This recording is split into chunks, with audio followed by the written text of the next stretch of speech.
BPSC की अपनी तैयारी के अगले एपिसोड में हम लोग पहुंच गए हैं। हम लोग अपनी श्योर सिलेक्शन सीरीज में प्रीवियस ईयर के पेपर के डिस्कशन पर फोकस कर रहे हैं और प्रीवियस ईयर पेपर के डिस्कशन में हम लोगों ने कई सारे वीडियो जिससे पहले देखे, कई सारे लेक्चर्स देखे।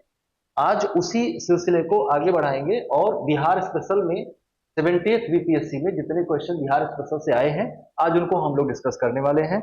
इन प्रश्नों के माध्यम से आपको ये समझ में आएगा कि आपको कहाँ ज्यादा काम करने की जरूरत है और साथ साथ आपको कुछ इंफॉर्मेटिव इंफॉर्मेशन भी मिलेंगी। आपको ये समझ में भी आएगा कि क्या चीजें कहाँ पे हैं। तो बिहार से बीपीएससी क्या क्वेश्चन बनाता है या किस तरह के क्वेश्चन बनाता है, इसको समझने के लिए ये सीरीज बहुत आवश्यक है और आपके लिए बहुत हेल्पफुल है। तो बिल्कुल टाइम वेस्ट ना करते हुए हम लोग पहले प्रश्न पे आते हैं। पहले प्रश्न में हमें कुछ साइट्स दी गई हैं और उन साइट्स पर क्या स्पेसिफिकेशन है, उनका क्या वहां विशेष चीज है, उस बारे में आपसे पूछा गया है।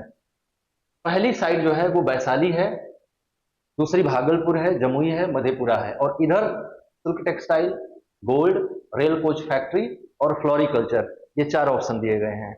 इनको अगर आपको मैच करवाना है तो वैशाली आप जैसा कि जानते हैं बहुत हिस्टोरिकल सिटी है और हिस्टोरिकल होने के साथ साथ फूलों की खेती के लिए भी बहुत फेमस है।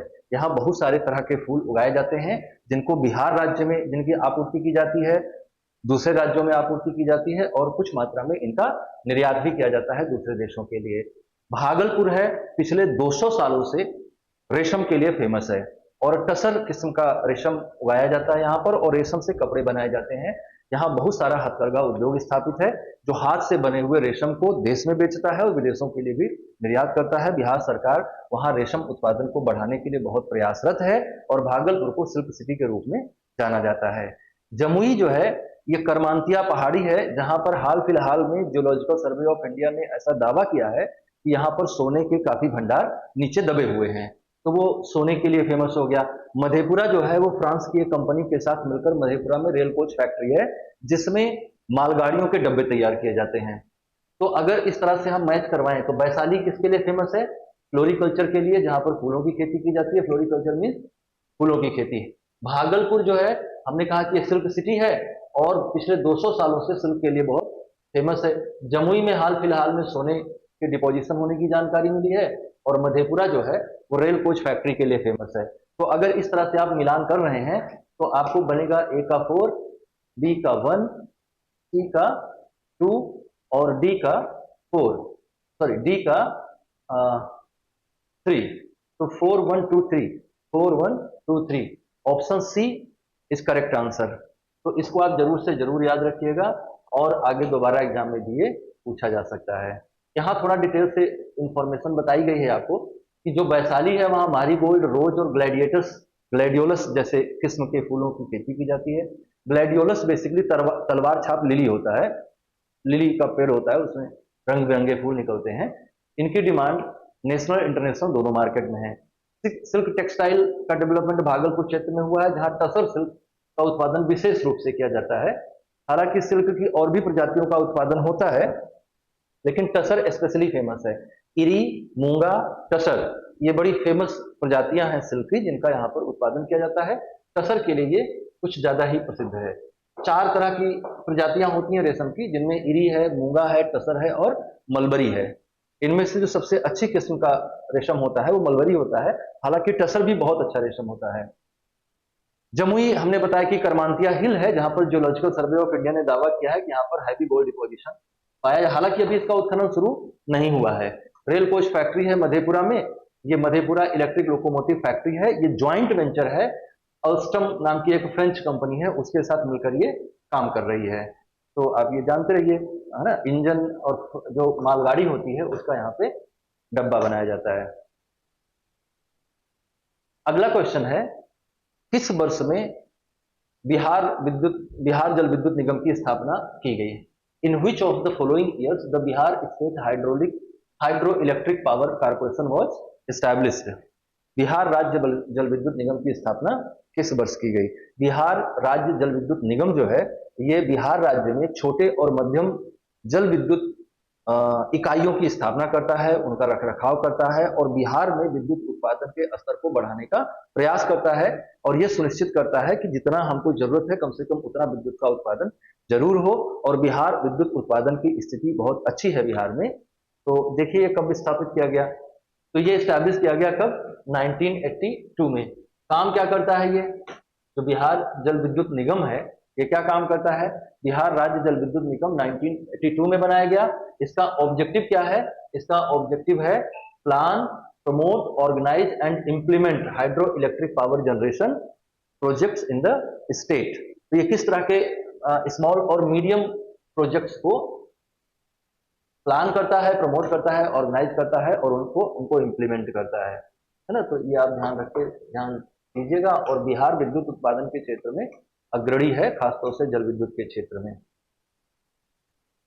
Which city of Bihar the recently inaugurated National Dolphin Research Center? हम लोग इसके बारे में एक बार और भी बात कर चुके हैं कि बिहार में कहां पर एक ऐसी स्थिति, एक ऐसा रिसर्च सेंटर बनाया गया है जो डॉल्फिन पर रिसर्च करता है। डॉल्फिन को नेशनल एक्वेटिक लाइफ भी घोषित किया गया है, राष्ट्रीय जलीय जीव घोषित किया गया है। तो उसकी सुरक्षा के लिए, उसके जीवन रक्षा के लिए, अनुसंधान करने के लिए एक सेंटर बनाया गया है जिसे हम नेशनल डॉल्फिन रिसर्च सेंटर कहते हैं। ये पटना में बनाया गया है। ये कई सारे तरह के काम करता है, कई सारे तरह के काम का सीधा संबंध डॉल्फिन के रखरखाव से है। जो गंगेटिक डॉल्फिन है इसके रखरखाव के लिए काम करता है। ये 4 मार्च 2024 को पटना के ज्ञान भवन में इसका उद्घाटन किया गया था। और जो नेशनल डॉल्फिन रिसर्च सेंटर है, एनडीआरसी है, इसका उद्देश्य conduct in depth studies of on dolphin behaviour. Dolphin कैसा व्यवहार करती है, किस तरह की परिस्थितियों में वो रह सकती है, कैसे उसके शिकार को कम किया जाए, इन सब चीजों पर रिसर्च करने के लिए सेंटर काम करता है। और 30 से 32 करोड़ रुपए की लागत से यह एक रिसर्च सेंटर के रूप में विकसित किया गया, जो कि पटना यूनिवर्सिटी के लॉ कॉलेज के पास में स्थित है। वहीं से अपने आप को ऑपरेट करता है, मछुआरों को ट्रेनिंग देता है कि वो कैसे उनके शिकार को प्रतिबंधित करता है कि आप सूंस का शिकार नहीं कर सकते, आप डॉल्फिन का शिकार नहीं कर सकते। अगला प्रश्न जो है वो बिहार के हिस्ट्री से जुड़ा हुआ है, इसको भी हम लोग पीछे डिस्कस कर चुके हैं। एक बुक है जिसका नाम था गरीब हिंदुस्तान। ये ब्रिटिश इंडिया पॉलिसीज को क्रिटिसाइज करता था, जिसके कारण से ब्रिटिश गवर्नमेंट ने इस पर रोक लगा दी थी। जब हम लोगों ने हिस्ट्री के क्वेश्चंस को डिस्कस किया था तो इसका नंबर आया था। तो पूछ रहा है कि उस पुस्तक को जिसको बैन किया गया था, गरीब हिंदुस्तान नाम से वो पुस्तक लिखी गई थी, उसको बैन किया गया था 1930 में बिहार में अंग्रेज सरकार द्वारा। तो वो किसके द्वारा लिखी गई पुस्तक है? तो ऑप्शन है आपके पास अली मोहम्मद साद, मोहम्मद वली हसन, बदरुल हसन, शेख मियाजान। इसका सही आंसर है अली मोहम्मद साद। अली मोहम्मद साद ने, जो गरीबी है, हालांकि गरीबी के लिए बहुत सारे फैक्टर जिम्मेदार होते हैं, लेकिन गरीब हिंदुस्तान में गरीबी के लिए, या यूं कह लो कि जो कॉलोनियल एरा में भारत में गरीबी थी, उसके लिए सबसे ज्यादा जिम्मेदार ब्रिटिश एडमिनिस्ट्रेटिव पॉलिसीज थी। और उन्हीं ब्रिटिश एडमिनिस्ट्रेटिव पॉलिसीज को आलोचना करते हुए एक किताब लिखी गई जिसका नाम था गरीब हिंदुस्तान। चूंकि ये ब्रिटिश पॉलिसीज को क्रिटिसाइज करती थी, इसलिए ब्रिटिश गवर्नमेंट ने इस पर बैन लगाया और ये बैन के कारण से फेमस हुई। जब आप किसी चीज को रोकने का प्रयास करते हैं तो लोग जरूर जानने का प्रयास करते हैं कि इसमें क्या है। तो 1930 में ब्रिटिश सरकार ने इसको बैन किया। अली मोहम्मद साद ने इस पुस्तक को लिखा था। अगर अली मोहम्मद साद के बारे में और जानकारी चाहिए तो आप इसी सीरीज में हिस्ट्री के डिस्कशन वाले वीडियो को देख सकते हैं, उसमें उनके बारे में और भी इंफॉर्मेशन अवेलेबल हैं। नेक्स्ट क्वेश्चन है इकोनॉमी से, बिहार की इकोनॉमी से है कि what is the contribution of agriculture in gross domestic product of Bihar. जो बिहार का जीएसडीपी है, ग्रॉस स्टेट डोमेस्टिक प्रोडक्ट जो है, उसमें अलग अलग क्षेत्रों का कंट्रीब्यूशन क्या है। स्पेशली पूछ रहा है कि एग्रीकल्चर सेक्टर का कंट्रीब्यूशन क्या है। तो जो 2023-24 का आर्थिक सर्वेक्षण है और जो आधुनिकतम आंकड़े हैं, नवीनतम आंकड़े हैं, उनके हिसाब से प्राइमरी सेक्टर का कंट्रीब्यूशन 19.9% है।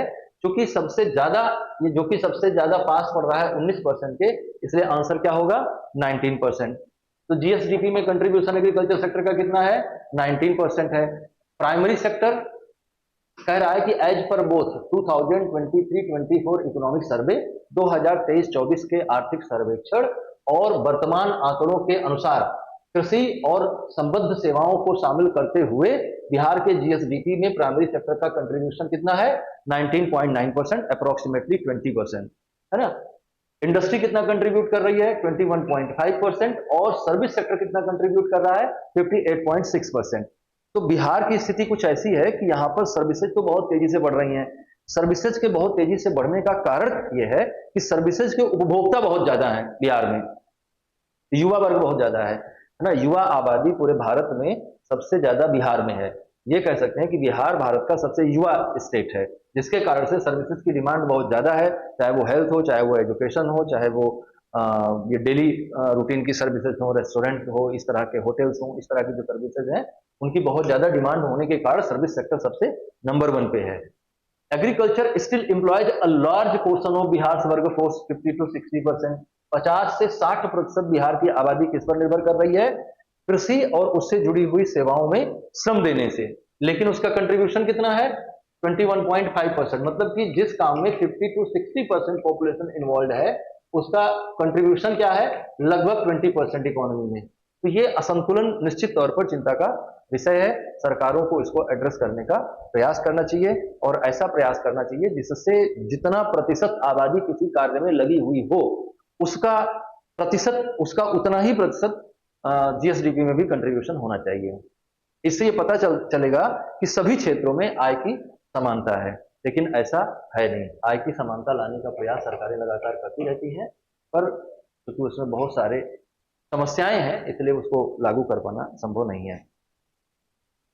अगला प्रश्न है, पूछ रहा है कि बिहार में प्रकाशित होने वाला हिंदी दैनिक समाचार पत्र, पहला हिंदी दैनिक समाचार पत्र कौन सा था? The first Hindi daily newspaper to be published in Bihar watch. Option है आपके क्षत्रिय समाचार, पहला ऑप्शन है क्षत्रिय समाचार, दूसरा ऑप्शन है उद्योग, तीसरा है सर्वहितैषी, चैतन्य चंद्रिका। इनमें से कौन सा ऑप्शन सही है? तो इनमें से कोई भी ऑप्शन सही नहीं है, क्योंकि बिहार में सबसे पहले प्रकाशित होने वाला समाचार पत्र या दैनिक हिंदी समाचार पत्र बिहार बंधु था, जो कि 1872 में प्रकाशित हुआ था। तो बिहार बंधु इस ऑप्शन में है नहीं, इसलिए बिहार बंधु को अभी हम छोड़ देते हैं। इन ऑप्शंस में सबसे पहला प्रकाशित होने वाला समाचार पत्र कौन सा है? तो इन समाचार पत्रों में सबसे पहला प्रकाशित होने वाला समाचार पत्र सर्वहितैषी है, इसलिए सर्वहितैषी आंसर होगा। लेकिन यहां हमने स्पष्टीकरण दे रखा है कि बिहार बंधु जो है 1872 में लॉन्च किया गया था और यह सबसे पहला प्रकाशित होने वाला समाचार पत्र है। लेकिन हमको जो विकल्प दिए गए हैं उनको ध्यान में अगर हम रखेंगे तो हमारा सबसे पहला समाचार पत्र जो बिहार में हिंदी भाषा में प्रकाशित हुआ वो सर्वहितैषी था। अगला जो प्रश्न है बिहार में, बिहार स्पेशल से, वो है बिहार की जनगणना पर आधारित है। Which of the following district of Bihar has the highest percentage of ST population in 2011 census? 2011 की जनगणना के अनुसार बिहार में निम्नलिखित में से किस जिले में अनुसूचित जनजाति की जनसंख्या का प्रतिशत सबसे अधिक है? ऑप्शंस हैं कटिहार, जमुई, पूर्णिया, बांका। तो आंसर होगा इसका कटिहार। कटिहार में कुल 5.9% पॉपुलेशन जो है वो एसटी कैटेगरी की है, जो कि ये बताता है कि बिहार में सबसे ज्यादा highest ST percentage in Bihar Katihar में है, विच इज 5.9%। जमुई 4.8%, बांका 4.7%, पूर्णिया 4.4%। तो आप जनसंख्या को भी 2011 के सेंसस को भी पढ़ के जाइएगा, वहां से क्वेश्चंस पक्का पक्का आते हैं। इसी वाले पेपर में 70th बीपीएससी में भी 2 क्वेश्चन वहां से आए हुए हैं, अभी आगे भी उनकी हम लोग चर्चा करेंगे। तो आप देखिए कि बहुत ज्यादा वर्सैलिटी के साथ पेपर आता है, बहुत ज्यादा विविधता के साथ, डाइवर्सिटी के साथ बिहार स्पेशल से क्वेश्चंस आते हैं।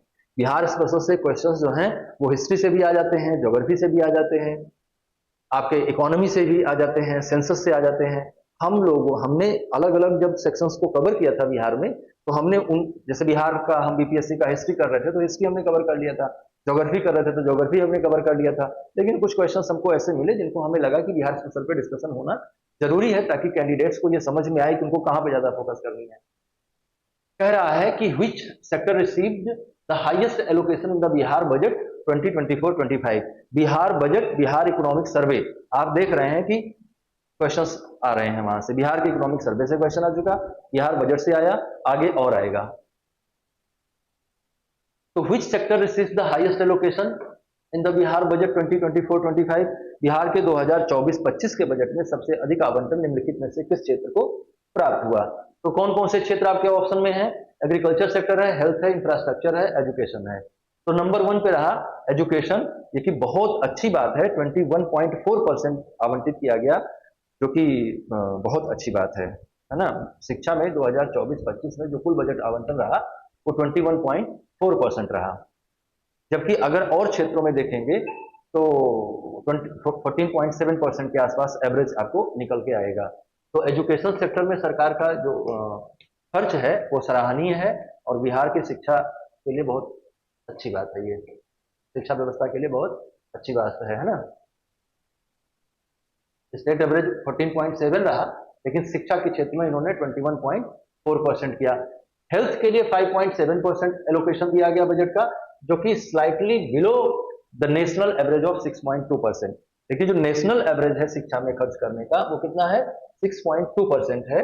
मतलब केंद्र सरकार ने अपने कुल बजट का 6.2% हेल्थ के लिए एलोकेट किया है, जबकि इस बिहार स्टेट गवर्नमेंट ने 5.7% किया है। एग्रीकल्चर के लिए 3.1% और इंफ्रास्ट्रक्चर के लिए ऐसा कोई परसेंटेज अनाउंस नहीं किया गया, क्योंकि वो अलग अलग क्षेत्रों में अलग अलग सड़कों के लिए, बिजली के लिए ऐसा अलग अलग करके दिया गया है। तो व्हाट वो अगला क्वेश्चन है, क्वेश्चन नंबर 9। क्वेश्चन नंबर 9 जो है ये संबंधित है फिस्कल बजट से, है ना, जीएसडीपी से, सॉरी जीएसडीपी से संबंधित है। और आपने देखा कि एक क्वेश्चन पहले ही आ चुका है जीएसडीपी पे, तो बहुत इंपॉर्टेंट सेक्शन है। आप जो है बिहार का बजट और इकोनॉमिक सर्वे जरूर से जरूर पढ़ के जाइए जब भी बिहार पीसीएस का पेपर देने के लिए जाइए। अगला क्वेश्चन हमारा है कि आधार वर्ष 2011-12 को ध्यान में रखते हुए के आधार पर वित्तीय वर्ष 2022-23 के लिए बिहार के लिए वर्तमान कीमतों पर प्रति व्यक्ति शुद्ध घरेलू उत्पाद क्या है, पर कैपिटा इनकम क्या है ना। पर कैपिटा इनकम को हम कैसे निकालते हैं, पर कैपिटा इनकम को हम राष्ट्रीय आय को कुल जनसंख्या से भाग दे देते हैं, तो जो फिगर आता है उसको हम पर कैपिटा इनकम कहते हैं। स्टेट के केस में क्या करेंगे, तो स्टेट का जो स्टेट इनकम है, नेशनल इनकम को कह दीजिए स्टेट इनकम, और पॉपुलेशन ऑफ द स्टेट को डिवाइड कर दीजिए, तो आपको क्या बन जाएगी, स्टेट पर कैपिटा इनकम बन जाएगी, जो कि 54,111 रुपए है, जो कि और ज्यादा होना चाहिए। इसको 54,111 रुपए है 2011-12 के मूल्य पर, मतलब स्थिर मूल्यों पर ये प्रति व्यक्ति आय है। स्थिर मूल्य और चालू मूल्य के अंतर को समझना है अगर, तो आपको हमारे वीडियोज में जाना चाहिए, हमारे प्लेलिस्ट में जाना चाहिए, इकोनॉमी के प्लेलिस्ट में, वहां आपको ये स्थिर मूल्य और चालू मूल्य का अंतर समझ में आ जाएगा कि ऐसा हम क्यों करते हैं, दो मूल्यों को हम क्यों जोड़ते हैं। तो एनएसडीपी जो है वो 54,111 रुपए है 2022-23 के आधार पर, 2011-12 के मूल्यों के आधार पर। फिर बजट से पूछ लिया क्वेश्चन 2024 के बजट से। आप देखिए बजट इकोनॉमिक सर्वे पे आप लगातार अपना दिमाग बनाए रहें, आपको कम से कम 5 क्वेश्चन 6 क्वेश्चन बिहार के बजट इकोनॉमिक सर्वे से मिलने जा रहे हैं। केंद्रीय बजट 2024 में पर्यटन को बढ़ावा देने के लिए विश्वपद परियोजना के तहत बिहार में निम्नलिखित में से किस केंद्र को विकसित करने का प्रस्ताव है। विश्वपद परियोजना के तहत किसको विकसित करने का प्रयास किया गया है, बिहार टूरिज्म को बढ़ावा देने के लिए सरकार प्रयत्नरत है, और उसके तहत गया को जैसे काशी विश्वनाथ कॉरिडोर बनाया गया है, जैसे महाकाल कॉरिडोर बनाया गया है, उसी तरह से विश्वपद मंदिर परियोजना को भी विकसित किए जाने का प्रस्ताव 2024 के बजट में लाया गया है, वो विकसित किया जा रहा है। और ऐसा ही विकास गया में बोधगया के क्षेत्र को भी विकसित किया जा रहा है। इससे क्या होगा कि वहां पर धार्मिक पर्यटन को बढ़ावा मिलेगा। बिहार में ऐतिहासिक धार्मिक स्थल जैसे राजगीर है, नालंदा है, गया है, इन सब क्षेत्रों को अगर हम धार्मिक और ऐतिहासिक पर्यटन केंद्र के रूप में विकसित करें तो बहुत सारा रेवेन्यू बिहार सरकार जनरेट कर सकती है। हिंदुओं के तीर्थ स्थल हैं, बौद्धों के तीर्थ स्थल हैं, इवन की सिखों के भी तीर्थ स्थल हैं। अगला जो क्वेश्चन है हमारा वो सिखों के तीर्थ स्थल से ही जुड़ा हुआ है। तो ये बताया गया है इसमें डिटेल से कि क्या क्या इसके अंतर्गत शामिल किया गया है। विष्णुपद टेम्पल कॉरिडोर को विकसित किया जाएगा, इसके अलावा बोधगया को विकसित किया जाएगा, और इससे होगा क्या, इससे ये होगा कि धार्मिक ऐतिहासिक पर्यटन को बढ़ावा मिलेगा।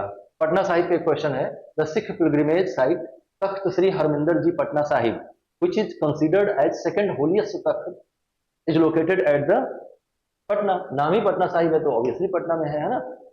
ये जो है सिखों के 10वें गुरु गोविंद सिंह का जन्म स्थान है और इसलिए बहुत पवित्र है, और 5 तख्तों में से एक है, तो इसलिए भी बहुत पवित्र स्थान है। तो इसको जरूर से जरूर आप ध्यान रखिए, आपके एग्जाम में पूछा जा सकता है। क्वेश्चन नंबर 12 पे चलेंगे तो एक क्वेश्चन है जो कि बिहार के कल्चर से जुड़ा हुआ है। Bihula festival. Bihula festival is celebrated specially in which one of the following district in Bihar usually in the month of August each year. August कहना विल नॉट बी गुड, इसको कहिए कि सावन के महीने में मनाया जाता है। तो बिहुला त्योहार जो है ये भागलपुर में मनाया जाता है, और इसकी कहानी जो है वो बिहुला नाम की एक पतिव्रता सती हुई थी, जो अपने पति के प्राण रक्षा के लिए स्वर्ग तक चली गई थी। उन्हीं याद में या उन्हीं के डिवोशन में इस फेस्टिवल को हम मनाते हैं। तो भागलपुर में मनाया जाता है, स्त्रियों द्वारा मनाया जाता है, और मंजूषा कला इसके साथ जुड़ी हुई है, मंजूषा आर्ट फॉर्म जुड़ा हुआ है इसके साथ, और इसमें गॉडेस मनसा की पूजा की जाती है। क्वेश्चन नंबर 13 पे आते हैं, यह भी जनगणना पर है, लेकिन ये कह रहा है कि जनगणना 2011 के अनुसार बिहार में लिंगानुपात क्या है। सेक्स रेशियो बिहार का क्या है, तो बिहार का सेक्स रेशियो है 918। जेंडर रेशियो का मतलब क्या हुआ, जेंडर रेशियो का मतलब होता है कि 1000 मेल पर कितनी फीमेल है। तो 1000 मेल पर 918 फीमेल है, इसलिए हम कह रहे हैं कि जेंडर रेशियो इसका 918 है। जेंडर रेशियो का मतलब कि कितने पुरुष और कितनी महिलाएं, महिला और पुरुष का अनुपात को हम जेंडर रेशियो कहते हैं। तो ये जेंडर रेशियो 918 है।